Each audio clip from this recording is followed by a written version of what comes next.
जय हिंद दोस्तों, स्वागत है आप सबके आपके अपने YouTube channel self study Kundan Kumar में। आज बात करेंगे सोशियोलॉजी, जिसे हिंदी में समाज शास्त्र कहते हैं, और यह क्लास 12th के बच्चों के लिए है।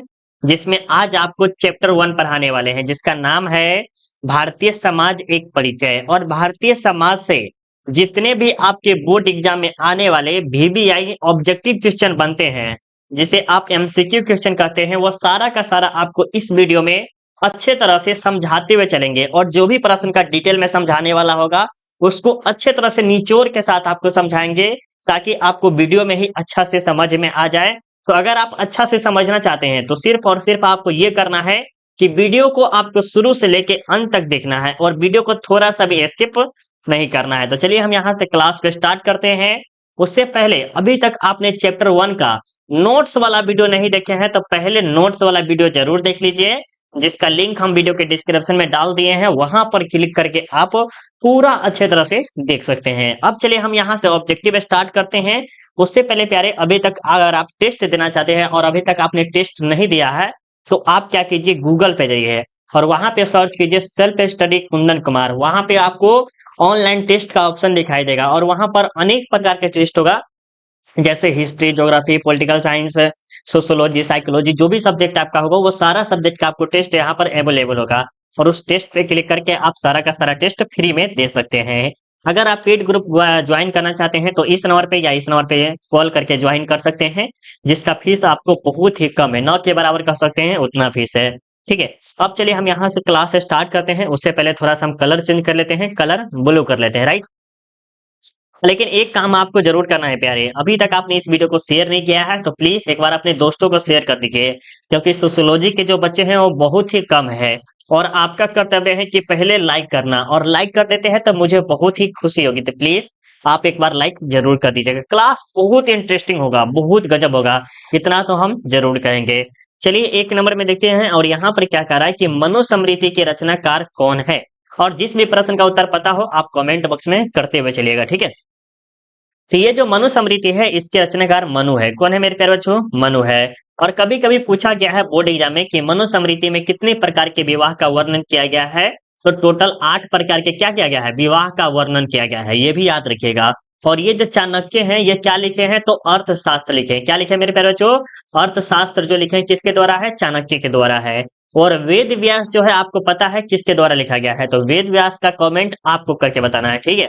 अब चलिए आपके सामने 2 नंबर प्रश्न में क्या कह रहा है कि समाज शास्त्र का जन्म किस वर्ष हुआ था। कहा जा रहा है कि ये जो सोशियोलॉजी है, इसका प्रकाशन कब हुआ था, तो आपको बताना है। तो ये हुआ था 1838, 1836, 1898, 1810। तो आपका बिल्कुल ही राइट आंसर क्या होगा? 1838 में ये जो समाज शास्त्र है, जिसे सोशियोलॉजी कहते हैं, इसका प्रकाशन हुआ था। और इसका प्रकाशन किसने किया था, ये भी तो पता होना चाहिए। तो ये किए थे अगस्ट कॉम्ट, ठीक है, याद रखिएगा, अगस्ट कॉम्ट। कौन किए थे? अगस्ट कॉम्ट, ये भी याद रखिएगा, बहुत ही जबरदस्त ये लाइन वाला है। किसने किया था? अगस्ट कॉम्ट किए थे। कब किए थे? तो 19वीं शताब्दी में किए थे, ठीक है। ये कहाँ के थे? जर्मनी के थे, ये भी याद रखिएगा, ठीक है। आगे देखिएगा, यहाँ पर 3 नंबर में क्या कह रहा है कि निम्न में से किसने सोशियोलॉजी शब्दावली का सृजन किया है। अभी जस्ट बताए थे कि जो सोशियोलॉजी है, इसका सृजन किसने किया था, तो आपको अभी बताए थे क्या? अगस्ट कॉम्ट, जो कि ऑप्शन क्या होगा? बी होगा। जबरदस्त, समझ में आ रहा है ना? समझ में आ रहा, तो सिर्फ और सिर्फ आपको कुछ नहीं करना है, लाइक करना है। इतना मोटिवेट आपको जरूर करना है, ठीक है। 4 नंबर में देखिए क्या कर रहा है, 4 नंबर प्रश्न और ज्यादा इंपॉर्टेंट है कि भारतीय समाज कितने आश्रमों में विभाजित है। तो ये जो कहा जा सकता है कि मानव के कितने आश्रमों में विभाजित किया गया है, या भारतीय समाज को कितने आश्रमों में विभाजित किया गया है। चलिए यहाँ पर तो आपके समझ में आ गया। तो ये जो है प्यारे कितने हैं? 4 है, याद रखिएगा, बहुत ही जबरदस्त है। और कभी कभी पूछ लेता है कि वो कौन कौन से है, तो आपको बताना है ब्रह्मचार्य। कौन है प्यारे? ब्रह्मचार्य 1 नंबर में है। दूसरा नंबर में जो है वानप्रस्था। कौन है? वानप्रस्था, ठीक है, ये भी याद रखिएगा। तीसरा नंबर में जो है मेरे प्यारे बच्चों, कौन है? तीसरा नंबर में जो आपका है संन्यास है। क्या है? संन्यास। चौथा नंबर में आपका कौन है, तो ये भी याद रखिएगा, गृहस्थ जीवन है। गृहस्थ जीवन, ये भी बता, सब में जीवन लगा दिए, ब्रह्मचार्य जीवन, वानप्रस्थ जीवन, संन्यास जीवन, गृहस्थ जीवन। तो ये टोटल के टोटल कितने हैं? 4 है। भारतीय समाज के कितने आश्रम है, तो 4 है। जरूर आप इसे नोट कर लीजिएगा, या तो स्क्रीनशॉट ले लीजिएगा। अब देखिए आपके सामने 5 नंबर में क्या कह रहा है कि निम्न में से कौन सा एक वर्ण है। निम्न में से कौन सा एक वर्ण है? तो ब्राह्मण है, यादव है, त्यागी है या अग्रवाल है। तो ये प्रश्न बहुत ही इजी है और आपका जो राइट आंसर क्या होगा? ब्राह्मण होगा। क्या होगा? ब्राह्मण होगा। ठीक है। 6 नंबर में देखिए क्या करें कि समाज का निर्माण निम्न में से कौन सा होता है? समाज का निर्माण में से कौन सा होता है? तो व्यक्तियों से होता है, संस्थाओं से होता है, सामाजिक संबंधों से होता है, इनमें से सभी। देखिए ये समाज है, ठीक है, और इसका जो हम निर्माण कर सकते हैं किससे हो सकता है? तो यहाँ पर व्यक्ति रहेगा तब हो सकता है, सही बात है। संस्थाएं, कोई चीज बड़ा बड़ा मंदिर वगैरह बना दे तो उससे भी हो सकता है। सामाजिक संबंध जैसे शादी विवाह हो गया, रिलेशन में हो गया, दोस्ती वगैरह हो गया, तो इसमें सभी चीज जरूरी है। किसमें? सामाजिक का निर्माण जब करेंगे तब, समाज का जब निर्माण करेंगे तब। ठीक है, ये भी समझ में आ गया होगा। अब देखिए 7 नंबर में क्या करें कि प्राचीन भारतीय समाज कितने वर्गों में विभाजित है? प्राचीन भारतीय समाज जो है वो टोटल कितने वर्गों में विभाजित है प्यारे? ये भी 4 भागों में विभाजित है, जो कि हम अब जस्ट बताए थे कि ब्रह्मचार्य, दूसरा में जो है वानप्रस्था, तीसरा में जो गृहस्थ है और चौथा में है सन्यासी। ये सब के सब समझा दिए होंगे। अब आगे देखते हैं यहाँ पर आपके सामने 8 नंबर में क्या कहा जाए। चलिए अब 8 नंबर प्रश्न को देखते हैं थोड़ा सा बढ़िया से, कि भारतीय संस्कृति की निम्न में से कौन सी विशेषता है? देखिए भारतीय संस्कृति, इंडिया की जो कल्चर है वो क्या क्या है, नहीं है, ये भी बताना है। तो देखिए धर्म की प्रधानता, अब देखे होंगे कि भारत में अनेक प्रकार के धर्म है। पुनर्जन्म में विश्वास नहीं करता कि अगर तुम अच्छा काम करोगे तो तुम्हें अच्छा खासा में जन्म होगा। कर्म फल में विश्वास, तो देखिए भारतीय संस्कृति में जो है ये सभी चीज की बहुत ही ज्यादा विशेषता है। तो हम कह सकते हैं कि इसका जो राइट आंसर क्या होगा? डी होगा। और ये सोचिए जरूर कि धर्म में देखिएगा हिंदू, मुस्लिम, ये सिख इकाई, इस सब में होता है पूर्ण जन्म, जो कि कहा जाता है कि आज अगर तुम अच्छा कर्म किया ना तो तुमको आने वाले समय में तुम अच्छा में जन्म लेगा। जरूर सुने होंगे अपनी मम्मी पापा किसी से भी। और कर्म फल मतलब कि अगर आप तुम अच्छा काज आज मतलब कि आज जो है तुम अच्छा काम करोगे तो कल तुमको अच्छा खासा फल मिलेगा। तो ऑप्शन डी बिल्कुल ही राइट आंसर है। ठीक है। 9 नंबर देखिए क्या करें कि निम्न में से कौन एक वर्ण नहीं है? निम्न में से कौन एक वर्ण नहीं है? तो देखिए प्रधानाचार्य, चिकित्सक, न्यायाधीश, राजपूत। तो इसमें पता चल गया होगा क्या, ये राजपूत क्या है? नहीं है। ठीक है, आपको याद रखना है। राजपूत जो है एक प्रकार का वर्ग है, कैटेगरी है, कास्ट है, ये तरह से कह सकते हैं, उस पर डिपेंड है। लेकिन ये जो प्रधानाचार्य जो कह सकते हैं प्रिंसिपल, चिकित्सक मतलब डॉक्टर को ले सकते हैं, न्यायाधीश जो न्याय वगैरह दें, तो ये सब नहीं है। ठीक है, याद रखिएगा, ये सब है और ये नहीं है। चलिए अब आगे देखिएगा यहाँ पर आपके सामने 10 नंबर में क्या करें कि समाज शास्त्र का जन्म किस देश में हुआ था? जस्ट हम अभी बताए हुए थे, तो सॉरी, इसका जो हम फ्रांस, उस समय जर्मनी बता देते ना, लेकिन फ्रांस होगा। ठीक है, क्या होगा? फ्रांस होगा। फ्रांस होगा, समाज शास्त्र का जन्म फ्रांस में हुआ था। ठीक है, आगे चले प्यारे, आगे चलते हैं। यहाँ पर जो है, यहाँ पर समाज शास्त्र पहुंच रहा है और वहां पर था सोशियोलॉजी। अलग अलग अंतर है। ठीक है, याद रखिएगा, ये ना कि हम यहाँ पर ये लगा देते हैं। समाज शास्त्री के समुदाय की परिभाषा में हम भावना का स्पष्ट उल्लेख किया गया है, तो ये किसके द्वारा, ये आपको बताना है। तो ये जो है बोगाडर्स के द्वारा है, जो कि ऑप्शन ए होगा। ठीक है, याद रखिएगा। अब चलिए 12 नंबर में क्या कह रहा है, 12 नंबर प्रश्न में देखिएगा अच्छे से, कि निम्नलिखित में कौन समुदाय का उदाहरण है? निम्नलिखित में कौन समुदाय का उदाहरण है? समुदाय मतलब कि यहाँ पर एक आदमी नहीं होता है, 2 4 5 6 बहुत लोग होते हैं। तो क्रिकेट टीम, राज्य, कॉलेज का छात्रावास, संघ लोक सेवा आयोग। तो इसमें बताना है कि आपको राइट आंसर क्या होगा प्यारे।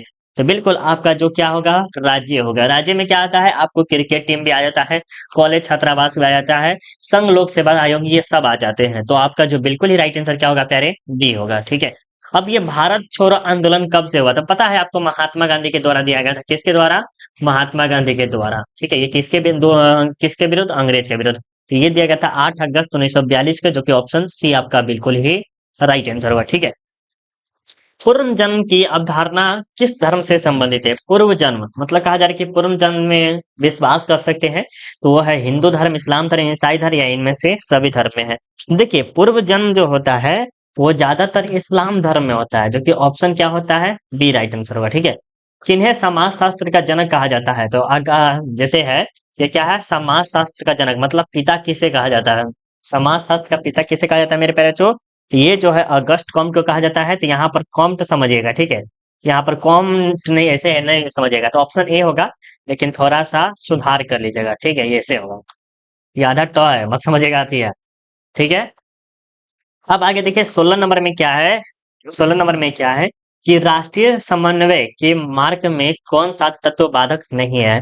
तो ये बताइएगा कौन नहीं है प्यारे। तो ये जो आपका राइट आंसर क्या होगा, धार्मिक भावना। धार्मिक भावना जो कि ऑप्शन बी होगा, ठीक है, बाधक नहीं है किसमें, राष्ट्रीय समन्वय के मार्ग में कौन सा बाधक नहीं है, तो धार्मिक है। अब देखिए क्या करा कि उग्र राष्ट्रवादियों का काल कब कहा जाता है? उग्र राष्ट्रवादियों का मतलब, उग्र मतलब कि जैसे ना गुस्सेलापन होता है, अपने राष्ट्र के प्रति दुश्मनी हो गया, ये हो गया, तो वो जो है कम से कम मनाया जाता है 1905 से लेकर 1918, जो कि ऑप्शन ए होगा, ठीक है।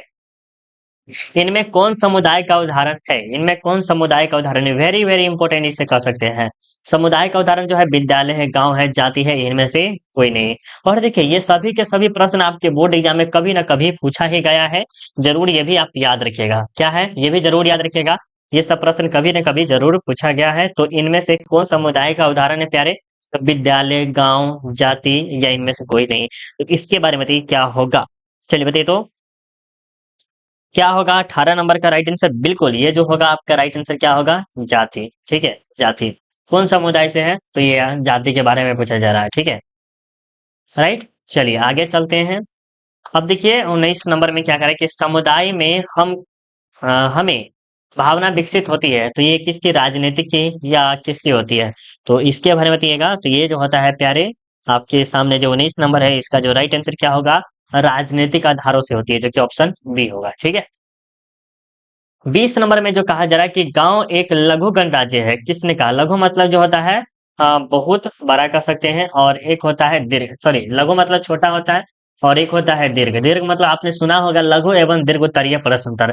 तो सॉरी, लघु मतलब जो होता है छोटा, और दीर्घ मतलब जो होता है दीर्घ जो होता है वो क्या होता है, बड़ा होता है, लंबा, एक तरह से कहते हैं। तो वो जो है किसने कहा था गांव के बारे में? गांव जो है एक तरह से क्या होता है, छोटा गणराज्य होता है। तो ये किसी ने कहा था मेरे प्यारे बच्चों?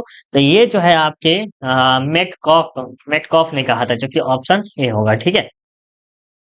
अब देखिए 21 नंबर में क्या कहा जा रहा है, 21 नंबर प्रश्न को देखिएगा कि भारत में ईस्ट इंडिया कंपनी का शासन कब ब्रिटिश शासन के रूप में परिवर्तित हुआ? कहा जा रहा है कि भारत में ईस्ट इंडिया कंपनी जो कि 1600 ईस्वी में आया हुआ था, तो शासन कब ब्रिटिश शासन के रूप में परिवर्तित हो गया, मतलब कि जो अंग्रेजों गुलाम वगैरह करने लगे, तो कब से परिवर्तित हो गया था?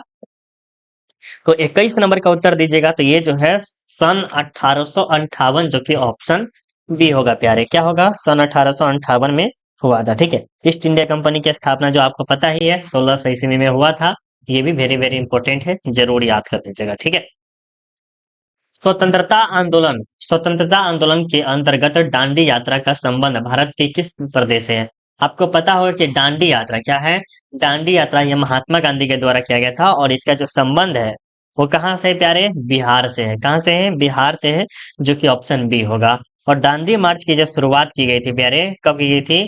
तो 12 मार्च को किया गया था। कितना? 12 मार्च 1930 को, जिसमें नमक कानून के बारे में आपने सुना होगा।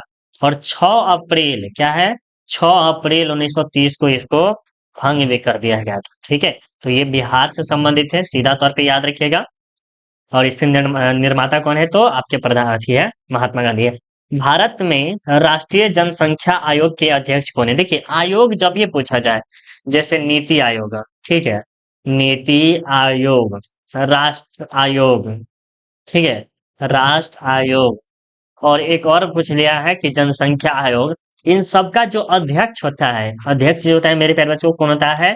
प्रधानमंत्री होता है, जो कि ऑप्शन बी होगा, ठीक है। स्त्रियों का सबसे अधिक प्रतिशत किस राज्य में है? कहा जा रहा है कि स्त्रियों का जो सबसे अधिक प्रतिशत है, मतलब कहा जा रहा है कि स्त्रियों की जनसंख्या सबसे ज्यादा कहाँ पर पाया गया है? तो बिहार, पश्चिम बंगाल, उत्तर प्रदेश, केरल। तो इसका राइट आंसर आपको पता चल गया होगा कि केरल में, क्योंकि बिहार तो खैर होगा नहीं, क्योंकि स्त्री यहाँ पर प्रधानता नहीं है। लेकिन केरल में ऐसा नहीं है, क्यों? क्योंकि यहाँ पर पढ़ा लिखा की संख्या ज्यादा है, इसीलिए इसमें स्त्री और पुरुष में कोई भेदभाव ज्यादा नहीं किया जाता है। अब देखिए 25 नंबर में क्या कह रहा है कि भारत में उपनिवेशवादी शासन से उपनिवेशवादी शासन से क्या कारण है? उपनिवेशवादी शासन के क्या कारण है? तो इसके बारे में बता दीजिएगा, राइट आंसर क्या होगा। चलिए इसका बिल्कुल ही राइट आंसर क्या होगा प्यारे? राजनीतिक स्थिरता होगा, जो कि ऑप्शन ए होगा। क्या होगा? ए होगा, ठीक है। आगे चले प्यारे, एक बार फटाफट आप सब कमेंट करके बता दीजिएगा। आगे चले, चलिए बहुत अच्छी बात है, आगे चलते हैं। यहाँ पर देखिए 26 नंबर में क्या कह रहा है, 26 नंबर में कि मानव समाज एवं संस्कृति का इतिहास कहाँ से शुरू हुआ था? अब देखिए, ये जो प्राचीन काल में था, मानव संस्कृति इतिहास के बारे में तो आप पता ही है। तो उसमें आपने पढ़ा होगा कि गाँव के बारे में सबसे पहले चर्चा है, उसके बाद शहर, उसके बाद नगर। तो इसमें जो होगा गाँव के बारे में जो भी संस्कृति वगैरह है, अभी भी देखिएगा तो शहर में ऐसा नहीं है। जो अगर मान लीजिए अगर छठ पूजा ही बिहार के लिए एक बहुत ही अच्छा त्योहार माना जाता है, ठीक है? तो ये गाँव से ही शुरुआत अच्छा लेवल में हुआ है। शहर में उस तरह से नहीं मनाया जाता है जिस तरह से गाँव में है। भले वहाँ पर सुविधा कम है, लेकिन शहर में इस तरह से होता है कि पटाखा वगैरह फलना-चिलना ऐसा, लेकिन ये सब कहाँ से शुरू हुआ है? गाँव से हुआ है, ठीक है? नई राष्ट्रीय जनसंख्या नीति कब घोषित हुई थी? ये प्रश्न में बहुत इजी है। तो इसकी जो शुरू हुई थी, कब हुई थी प्यारे? ये 2000 में हुई थी, ठीक है? याद रखिएगा, बहुत ही इंपॉर्टेंट है। सोसाइटी नामक पुस्तक के रचयिता कौन है? वेरी वेरी इंपॉर्टेंट प्रश्न है। इसे जरूर 100% याद कर लीजिएगा कि सोसाइटी नामक पुस्तक के कौन है? तो ये मैकाइवर एवं पेज है। कौन है? मैकाइवर एवं पेज है, ठीक है? ये देखिए कह रहा है कि सन 2001 की जनगणना के अनुसार भारत की ग्रामीण जनसंख्या है लगभग, मतलब कहा जा रहा है कि 2001 में महिलाओं की जनसंख्या कितनी थी? तो ये आपको बताना है कितनी थी, वो भी ग्रामीण क्षेत्र में। तो 65%, सॉरी 56, 65, 72 या 80%। तो ये बताना है इसका राइट आंसर क्या होगा। बिल्कुल इसका जो राइट आंसर क्या होगा प्यारे? 72% होगा, जो कि ऑप्शन सी होगा, ठीक है। भारतीय राष्ट्रीय कांग्रेस की स्थापना कब हुई थी? भारतीय राष्ट्रीय कांग्रेस की स्थापना कब हुई थी? तो ये 2013 में पूछा गया है, जरूर याद कर लीजिएगा। तो भारतीय राष्ट्रीय कांग्रेस की स्थापना जो हुई थी, ये प्यारे आपको पता होगा कि 1885 में था, दिसंबर 1885 में। इसके संस्थापक कौन थे? तो ए ओ होम थे। कौन थे प्यारे? ए ओ होम थे, याद रखिएगा, ठीक है। याद है ना? बिल्कुल। अब आगे चलते हैं, यहाँ पर चंपारण में नील आंदोलन कब आरंभ हुआ था? मतलब कि चंपारण में सत्याग्रह, चंपारण सत्याग्रह कब हुआ था? तो 1917 में हुआ था, जो कि नील विद्रोह के नाम से भी जाना जाता है। नील की खेती के लिए भी जाना जाता है। और इसका जो विद्रोह किया था वो किसने किया था? तो महात्मा गांधी ने किया था। किसने? महात्मा गांधी, ठीक है। याद रखिए, बहुत ज्यादा इंपॉर्टेंट है, ठीक है। अब देखिए, भारत के किस विश्वविद्यालय से समाजशास्त्र की पढ़ाई हुई थी? देखिए, भारत पूछा जा रहा है, भारत पूछा जा रहा अलग होता है, और एक पटना पूछा जाएगा। तो भारत से जब पूछा जाएगा तो मुंबई विश्वविद्यालय बताइएगा। और बिहार से, सॉरी बिहार से जब पूछेगा तो आपको पटना विश्वविद्यालय बताना है। क्या बताना है? अगर आपको पूछा जाए कि भारत के किस विश्वविद्यालय से समाजशास्त्र की पढ़ाई हुई थी, तो मुंबई विश्वविद्यालय से। और यहाँ पर आता बिहार, तो बिहार रहता तो क्या लगाते हैं? पटना विश्वविद्यालय से हुई थी, ठीक है। याद रखिएगा, ज्यादा से ज्यादा आपके लिए इम्पोर्टेंट है, ठीक है। आगे चले प्यारे, आगे चले। आप तो कमेंट करिए, नहीं करते हैं, बहुत बुरा वाली बात है। आप सब कमेंट करते हुए चलिए, ठीक है। चलिए अब देखते हैं, यहाँ पर आपके सामने 33 नंबर में क्या है कि समाजशास्त्र की उत्पत्ति किन भाषा से हुई थी? देखिए, सभी भाषा की, जैसे मान ले सकते हैं हिस्ट्री, हिस्ट्री हो गया, पॉलिटिकल साइंस हो गया, ज्योग्राफी हो गया, ये सभी भाषा जो है वो किसी न किसी भाषा से उत्पन्न होता है। मतलब कहीं ना कहीं देश से लिया जाता है, और किसी न किसी भाषा से उत्पन्न होता है। तो ये जो समाजशास्त्र है, लैटिन एवं ग्रीक भाषा से उत्पन्न हुआ है। अब आपको याद रखना है कि 90% से प्लस कह सकते हैं, 95% आपको ग्रीक एवं लैटिन भाषा लगाना है। 100% कहीं भी रहे तो लैटिन एवं ग्रीक दोनों लगा के आइएगा, आपको 95% है चांस कि सही होगा, ठीक है। अब देखिए 34 नंबर में क्या करें कि निम्नलिखित में से किसको नगरीकरण बढ़ावा देती है? मतलब कहा जा रहा है कि नगरीकरण, जैसे मान लीजिए अगर आप पटना गए होंगे, तो पटना में आपने क्या देखा होगा? गुमनामिया, गुमनामिया वहां पर एकदम होर शोर मचा रहता है, भीड़, ये तो आप 100% देखे होंगे, ठीक है। प्रदूषण, ये भी आपने देखा। अगर गांव में देखिएगा जहां पर हम रहे हुए थे, और इतना बदबू फैलता था, मतलब कह सकते हैं थोड़ा दूर हटने में, घर के आसपास में नहीं रहता है, एक पूरा कचरा दान रहता है, वहां पर इतना बदबू फैलता है। और ये हर जगह रहता है पटना में, देखिएगा तो बहुत ऐसा जगह पटना में है जहां पर साफ सुथरा है, बट ऐसा भी जगह है जहां पर है, ठीक है। तो ऑप्शन डी आपका राइट आंसर होगा, याद रखिएगा। निम्न में से कौन भारत के सबसे अधिक नगरीकृत राज्य है? भारत की नगरीकृत मतलब कि सबसे ज्यादा नगरीय है, तो ये आपका केरल है, ऑप्शन डी। अगर इसमें डाउट है तो आप कमेंट करके जरूर बताइएगा, ठीक है। शहरीकरण का लक्षण है, शहरीकरण का लक्षण जो है व्यापार में विकास। अगर पटना की बात करें तो वहां पर सब्जी वगैरह सब चीज अधिक महंगी है, और वहां पर व्यापार करना बहुत ही अच्छी बात है, कर सकते हैं। एक शहर के चारों ओर केंद्रों का विकास, मतलब कि जैसे पटना है उसके चारों तरफ कुछ ना कुछ विकास। ग्रामीण से सारी प्रवासन, तो ये सभी के सभी ऑप्शन डी होगा, ऑप्शन याद रखिएगा। धर्मनिरपेक्षता का अर्थ क्या है? धर्मनिरपेक्षता का अर्थ क्या है? विभिन्न धर्मों का सह अस्तित्व, अन्य धर्मों के प्रति श्रद्धा, राज्य का अपना कोई धर्म न होना। तो ऑप्शन डी होगा, इसका भी याद रखिएगा। 37 का भी जो ऑप्शन क्या होगा आपका प्यारे? डी ही होगा, याद रखिएगा। चलिए आगे चले प्यारे, आगे समझ में आ रहा है ना? समझ में आ रहा है तो प्लीज एक बार कमेंट करते हुए चलेगा। ये प्रश्न कर सकते हैं, MVVI कर सकते हैं या VVI कर सकते हैं। 2001 की जनगणना के अनुसार भारत में प्रति 1000 पुरुषों पर स्त्रियों की संख्या थी। कहा जा रहा है कि जैसे 1000 पुरुष है, ठीक है, 1000 पुरुष है, तो महिलाओं की संख्या कितनी थी? तो 967, 33, 47 या 55। तो आपका राइट आंसर क्या होगा? 33 थी, जो कि ऑप्शन बी होगा। क्या होगा? ऑप्शन बी होगा, ठीक है। याद रखिएगा, बहुत जबरदस्त है। भारतीय समाज की कौन सबसे प्रमुख विशेषता है? भारतीय समाज की कौन सबसे प्रमुख विशेषता है? तो ये बताइए। अनेका, अनेका, अनेकता में एकता, अनेकता में एकता, वर्ण व्यवस्था, जजमानी व्यवस्था, इनमें से सभी। देखिए, भारतीय समाज की कौन सबसे प्रमुख विशेषता है? तो अनेकता में एकता आपको पता है कि यहाँ पर सभी धर्म है, अलग अलग धर्म है, ठीक है। जाति प्रथा अलग अलग है, लेकिन क्या है? एकता है। हमारा क्या है? भारतीय हम सब है, तो एकता है। वर्ण व्यवस्था, यहाँ पर अलग अलग कैटेगरी के लोग रहते हैं। जजमानी व्यवस्था, तो ऑप्शन इसका भी डी ही होगा, याद रखिएगा। अब आपके सामने बिहार में समाजशास्त्र की पढ़ाई सर्वप्रथम किस विद्यालय से शुरू हुई थी? तो पटना विश्वविद्यालय से। ये आप मत लगा दीजिएगा मुंगेर या भागलपुर, ये आपका पटना ही होगा। ऑप्शन ए राइट आंसर होगा, ठीक है। अगस्त कॉम्ट के गुरु कौन थे? ये भी बहुत प्रश्न अच्छा है। अगस्त कॉम्ट के गुरु कौन थे प्यारे? तो इसके बारे में बता दीजिएगा, अगस्त कॉम्ट के गुरु कौन थे? चलिए बताइए। तो ये तो मैकाइवर थे। कौन थे प्यारे? मैकाइवर। चलिए, किसने कहा समाज शास्त्र समाज का विज्ञान है? समाज शास्त्र जो है वो समाज का विज्ञान है, तो ये जो है वर्ड के द्वारा बोला गया है, जो कि ऑप्शन ए होगा। मुंबई विश्वविद्यालय में समाज शास्त्र विभाग की स्थापना किनके अध्यक्षता में हुई? सबसे पहले पूछा जाएगा कि भारत के किस विश्वविद्यालय में समाजशास्त्र की पढ़ाई हुई थी? तो मुंबई। और मुंबई में जो हुआ था, तो इसकी स्थापना किसकी अध्यक्षता में हुई थी? तो कोई ना कोई व्यक्ति तो जरूर होगा, तो ये था पैट्रिक डिगस। कौन है? पैट्रिक डिगस, जो कि ऑप्शन बी होगा। क्या होगा? ऑप्शन बी होगा। इनमें कौन भारतीय संस्कृति का मूल्य तत्व है? इनमें कौन भारतीय संस्कृति का मूल्य तत्व है प्यारे? तो इसमें भी जो आपका राइट आंसर क्या होगा? डी होगा। कर्म संबंधी विश्वास, सामूहिकता, अध्यक्षात्मक, ये सब के सब है, तो ऑप्शन क्या होगा? डी होगा, ठीक है। निम्न में कौन समाज की विशेषता नहीं है? निम्न में कौन समाज की विशेषता नहीं है प्यारे? तो ये क्या होगा आपको बताना है। राइट आंसर क्या होगा? 45 नंबर का। निम्न में से कौन समाज की विशेषता नहीं है? तो ये जो आपका क्या होगा प्यारे? समाज मूर्ति। क्या होगा? समाज मूर्ति, जो कि ऑप्शन ए होगा। देखिए, परिवर्तनशीलता है, आपको नाम सुनने ही से लग रहा है कि जरूर क्या होगा, ठीक है। अब देखिए, किसने कहा समाज संघर्ष मिश्रित सहयोग है? क्या कह रहा है कि किसने कहा समाज संघर्ष मिश्रित सहयोग है? तो ये किसी के द्वारा बोला गया है, तो अब आपको बताना है ये किसके द्वारा बोला गया है।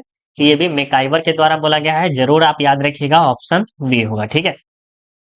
किस प्रमुख ऐतिहासिक घटना से भारत में राष्ट्रवाद की भावना का उदय हुआ? ये बताइए। देखिए, क्या कह रहा है कि किस प्रमुख ऐतिहासिक घटना से भारत में राष्ट्रवाद, राष्ट्रवाद आप याद रखिएगा, बहुत बार पूछा भी गया है। जब आप बीए में पढ़िएगा तो उस समय भी पूछेगा, हिस्ट्री में, हिस्ट्री में हो गया, पॉलिटिकल साइंस से पूछेगा कि राष्ट्रवाद की भावना के बारे में आप क्या क्या जानते हैं, या यूरोप के राष्ट्रवाद की भावना के बारे में बताएं।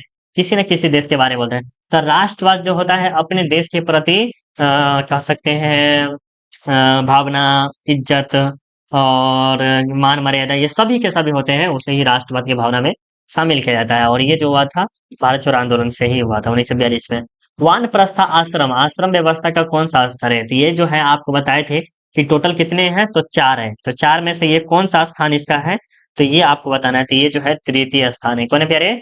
तृतीय स्थान है वानप्रस्थ, और ये मानव के ही, भारतीय समाज के यही है, ठीक है।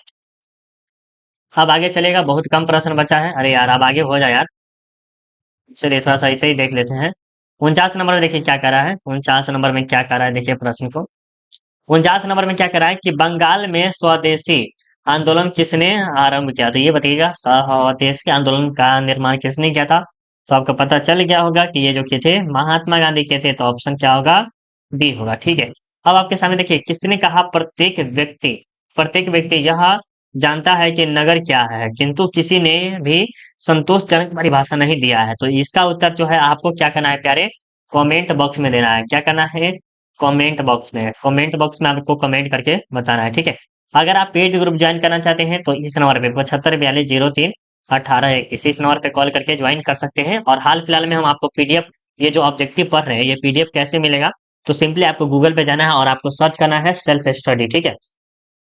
Self study Kundan Kumar search कीजिएगा प्यारे, ठीक है। सेल्फ स्टडी कुंदन कुमार दिखाई दे रहा है, इसे सर्च कीजिएगा। उसके बाद आपको क्या करना है, फर्स्ट लिंक आएगा, ठीक है। यहाँ पर आपको फर्स्ट लिंक दिखाई दे रहा है।